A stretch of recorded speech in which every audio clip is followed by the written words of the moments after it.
It takes 3 years to get a cow to a good size. It's the fields. If we overbreed, then there won't be enough food, and they'll starve. We've been pushing it. I can lower the quantity and supply that for much longer, but the demand keeps going up, Bramwell said. I'll pass this along and what you're telling me. How about your people and my soldiers? Raft asked. No deaths last week. It was rather quiet, though a few injuries, nothing our medics can't handle with the supplies we have. Did you bring the wine we requested last week?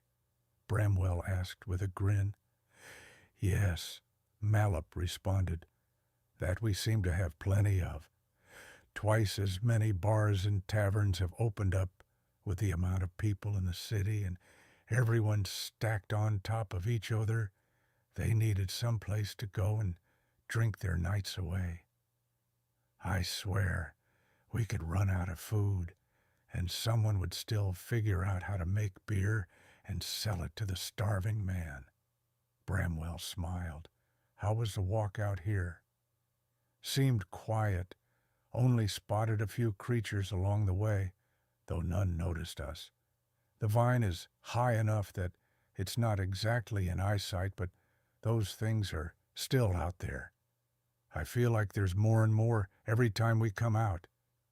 A sniff came from Edric. Y'all haven't killed every last one of those things yet?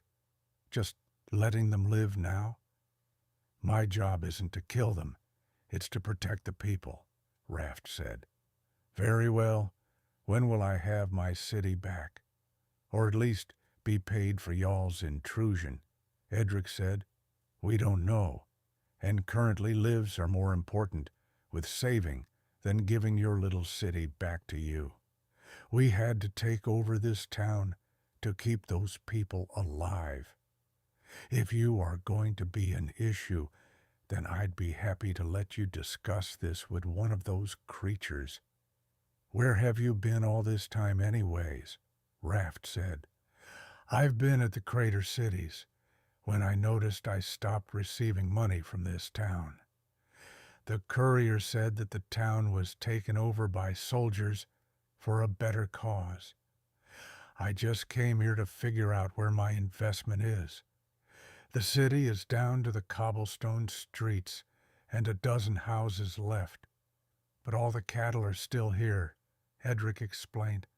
What are those cities doing about the issue of the creatures? Raft asked. Nothing.